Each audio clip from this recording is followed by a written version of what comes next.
Friends, నీళ్లతో నిండి ఉన్న 30 ఇంచుల పైప్ మిమ్మల్ని లోపలికి లాగేసుకుంటే ఏమవుతుందో ఒక్కసారి ఊహించుకోండి.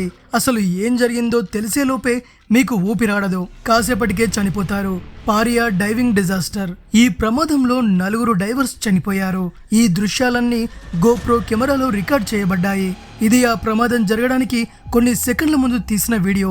2022 ఫిబ్రవరి 25న LMCS కంపెనీ డైవర్స్ ప్రతిరోజు లాగానే వర్క్ చేసుకుంటూ ఉన్నారు. వాళ్ళు పారియా ఆయిల్ కంపెనీలో మెయింటెనెన్స్ వర్క్ చేస్తున్నారు. ఇది పశ్చిమ ఆఫ్రికాలోని ఒక గవర్నమెంట్ ఆయిల్ కంపెనీ. ఆ డైవర్స్ పేర్లు యూసుఫ్ హెన్రీ, కాజిం అలీ, ఫైజల్ కుర్బాన్, క్రిస్టఫర్ బూడ్రామ్, రిషి నాగ్సాగర్. వీళ్ళందరూ కలిసి ఉపయోగంలో లేని సెక్షన్ దగ్గర పనిచేస్తూ ఉన్నారు. అది దాదాపు 1200 ఫీట్ పొడవు ఉన్న పైప్. అది యు ఆకారంలో ఉంటుంది. ఈ పైప్ ని బెర్త్ 6 నుంచి బెర్త్ 5 వరకు ఆయిల్ ని ట్రాన్స్పోర్ట్ చేయడానికి ఉపయోగిస్తున్నారు. ఏ షిప్ అయినా బెర్త్ 6 దగ్గరికి రాగానే షిప్ లో ఆయిల్ ట్యాంక్ ని ఖాళీ చేసి సముద్రం కింద ఉన్న రిఫైనర్ దగ్గరకు వెళ్లి షిప్ లో ఆయిల్ ని ఫిల్ చేసుకుంటారు. డైవర్స్ మెయింటెనెన్స్ కోసం వాళ్ళు పైప్ ని సముద్రం నుంచి బయటకు తీయాలి. అందుకనే వాళ్ళు పైప్ ఓపెనింగ్ దగ్గర ప్రత్యేక రూమ్ ని సెట్ చేశారు. ఆ రూమ్ లో ఉన్న ఆక్సిజన్ ప్రెజర్ వల్ల సముద్రపు నీళ్లు అందులోకి వెళ్ళవు. దీనివల్ల వాళ్ళు చాలా ఈజీగా పని చేసుకోగలుగుతారు. అది ఎలా అంటే, మనం నీళ్లలో గ్లాస్ ని రివర్స్ లో పెడితే అందులోకి నీళ్లు ఎలా వెళ్లకుండా ఉంటాయో అదే విధంగా ఈ రూమ్ లోకి కూడా నీళ్లు వెళ్ళవు. వర్కర్స్ ఆ రూమ్ లో నిల్చొని వాళ్ళ పని చేసుకోవచ్చు. డ్రెస్ కూడా చేంజ్ చేసుకోవచ్చు. ఆ రోజు మెయింటెనెన్స్ తో పాటు పైప్ లో ఉన్న రబ్బర్ ప్లగ్ ని బయటకు తీయాల్సి ఉంది. పైప్ లో ఉన్న ఆయిల్ లేదా హైడ్రో కార్బన్ బయటకు రాకుండా ఉండడం కోసం ఆ రబ్బర్ ప్లగ్ ని 2 వారాల ముందే అమర్చారు. కానీ పైప్ లో ఎక్కువ డిఫరెన్షియల్ ప్రెషర్ ఉందన్న విషయం వాళ్లకు తెలియదు. డిఫరెన్షియల్ ప్రెషర్ ని డెల్టా PV అంటారు. డిఫరెన్షియల్ ప్రెషర్ అంటే ఏంటో మీకు అర్థమయ్యేలా చెప్పాలి అంటే, మీ దగ్గర 2 ట్యాంకులు ఉన్నాయనుకోండి. ఆ 2 ట్యాంకులను పైప్ తోనే కనెక్ట్ చేశారనుకోండి. ఆ పైప్ మధ్యలో ఒక వాల్వ్ ఉందనుకోండి. ఒకవేళ ఒక ట్యాంకులో ఫుల్ గా నీళ్లు ఉన్నాయనుకోండి, మరో ట్యాంకులో కేవలం కొన్ని నీళ్లు మాత్రమే ఉన్నాయనుకోండి. నీళ్లు ఫుల్ గా ఉన్న ట్యాంక్ యొక్క ప్రెషర్ వాల్ పైన పడుతుంది. ఒకవేళ ఆ వాల్ ని ఓపెన్ చేస్తే ఆ 2 ట్యాంకుల్లో నీటి స్థాయి సమానంగా మారుతుంది. ఒకవేళ దీని దగ్గర ఎవరైనా మనుషులు ఉంటే ప్రెషర్ వల్ల వాళ్ళు కూడా లోపలికి వెళ్ళిపోతారు. పారియా డ్రైవింగ్ ప్రమాదంలో కూడా సరిగ్గా ఇలాగే జరిగింది. డైవర్స్ ఎప్పుడైతే ప్లగ్ ని బయటకు తీశారో ఎక్కువ ప్రెషర్ వల్ల సముద్రపు నీళ్లు పైప్ లోకి వెళ్ళిపోయాయి. నీళ్లతో పాటు డైవర్స్ కూడా ఏం జరుగుతుందో అర్థమయ్యేలోపే పైప్ లోకి వెళ్ళిపోయారు. అసలు వాళ్ళు ఇలా జరుగుతుందని అస్సలు ఎక్స్పెక్ట్ చేయలేదు.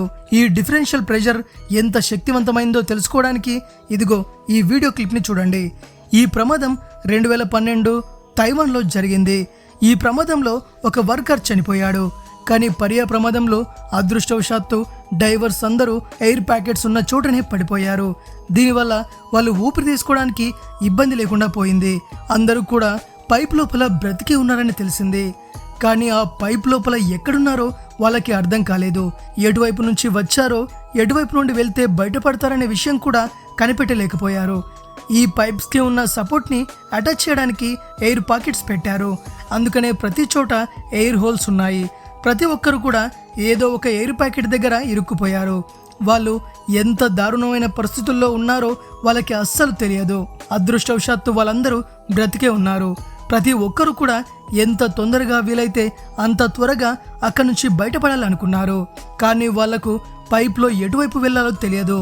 అందరూ క్రిస్ వైపుకు వెళ్ళాలి అనుకున్నారు. ప్రతి ఒక్కరూ ముందున్న వారి కాళ్ళు పట్టుకొని చైన్ లాగా ఫామ్ అయి పైప్ లో ముందుకు వెళ్తున్నారు. కానీ పైప్ లో మొత్తం ఆయిల్ ఉండడం వల్ల వాళ్లకు ముందుకు వెళ్లడం కష్టంగా మారింది.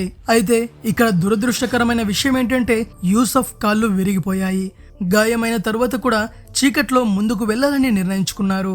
ఎంతోసేపు కష్టపడిన తర్వాత వాళ్ళకి ఇంకో సమస్య ఎదురయ్యింది. ఎయిర్ ప్యాకెట్స్ దాటుకుని వెళ్ళిన తర్వాత వాళ్ళకి అక్కడ నీళ్లు కనిపించాయి. ముందుకు వెళ్లాలంటే వాళ్ళు ఆ నీళ్లను దాటుకుని వెళ్ళాలి. అందుకనే క్రిస్ అండ్ కాజిం ఇద్దరు ముందు బయటకు వెళ్లి మిగిలిన వాళ్ళకి సహాయం చేయాలి అనుకున్నారు. వాళ్ళు ఎంతో కష్టంగా ఊపిరిని బిగపట్టి నీళ్లపై తేలుతూ ముందున్న మరో ఎయిర్ పాకెట్ దగ్గరికి వెళ్లారు. కానీ కాజిం కాళ్ళు విరగడం వల్ల అతను ముందుకు వెళ్ళలేకపోతున్నాడు. అందుకనే క్రిస్ ఒక్కడే ఇక్కడ నుండి బయటకు వెళ్ళాలని నిర్ణయించుకున్నాడు. ట్యాంక్ ని తన చెస్ట్ ముందు పెట్టుకొని ముందుకు వెళ్తున్నాడు. చాలాసేపు కష్టపడిన తర్వాత అతను పైప్ లో నిల్చోడానికి వీలుగా ఉండే ప్రదేశానికి వెళ్ళాడు. కానీ అతను ఒకవేళ బెర్త్ 6 కి కాకుండా బెర్త్ 5 కి వెళ్తే ఖచ్చితంగా చనిపోతాడు. ఆ భయంతో అతను చాలాసేపు ఆలోచించాడు. అదృష్టవశాత్తు అతను బెర్త్ 6 దగ్గరికి వచ్చాడు. అతను అక్కడి నుంచి గట్టిగా కేకలు వేస్తూ పైప్ ని గట్టిగా కొట్టి శబ్దం చేస్తున్నాడు. దీనివల్ల కొంతమంది అతన్ని చైన్ సహాయంతో బయటకు తీశారు. క్రిస్ ఆనందంతో భావోద్వేగానికి లోనయ్యాడు. నరకం నుండి బయటపడ్డ ఫీలింగ్ వచ్చింది అతనికి. తాను బయటపడ్డాను కదా, తన ఫ్రెండ్స్ కూడా బయటపడతానని అనుకున్నాడు. అతను రెస్క్యూ టీమ్ కి పైప్ లోపల ఎయిర్ ప్యాకెట్స్ ఉన్నాయని, ఇందులో ఇంకా 4 వ్యక్తులు ఉన్నారని చెప్పాడు. క్రిస్ ని వెంటనే హాస్పిటల్ కి తీసుకెళ్లారు. LMCS ఎంప్లాయీస్ ఎవరూ కూడా పైప్ లో ఉన్న వ్యక్తులు బ్రతికి ఉంటారని చెప్తే నమ్మలేదు. వాళ్ళందరూ పైప్ లోని ఆయిల్లో మునిగి చనిపోయారని అనుకున్నారు. ఎందుకంటే ఎయిర్ ప్యాకెట్స్ లో కేవలం గంటకు సరిపోయే ఆక్సిజన్ మాత్రమే ఉంటుంది. అప్పటికే ఈ ప్రమాదం జరిగి 2 గంటలయ్యింది. దీనివల్ల వాళ్ళు చనిపోయి ఉంటారని అందరూ అనుకున్నారు. క్రిస్ అయితే బాగానే బయటపడ్డాడు. అందరూ బ్రతికే ఉంటారనే చిన్న ఆశ చిగురించింది.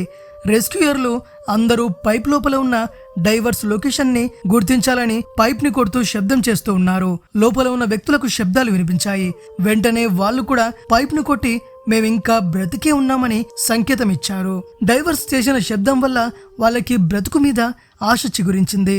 వాళ్ళు తమను కాపాడడానికి తాళ్ళు, డైవింగ్ గేర్లు మొత్తం సిద్ధం చేసుకుంటారని వాళ్ళు భావించారు.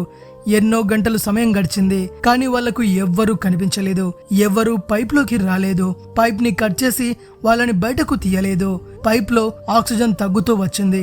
వాళ్లకు ఊపిరి తీసుకోవడం చాలా కష్టం అవుతుంది. కానీ వాళ్ళు సహాయం కోసం ఎదురు చూడడం తప్ప ఇంకేమీ చేయలేరు. వాళ్ళని కాపాడడం కోసం ఎవ్వరూ రాలేదు. ఏ ప్రయత్నమూ జరగలేదు.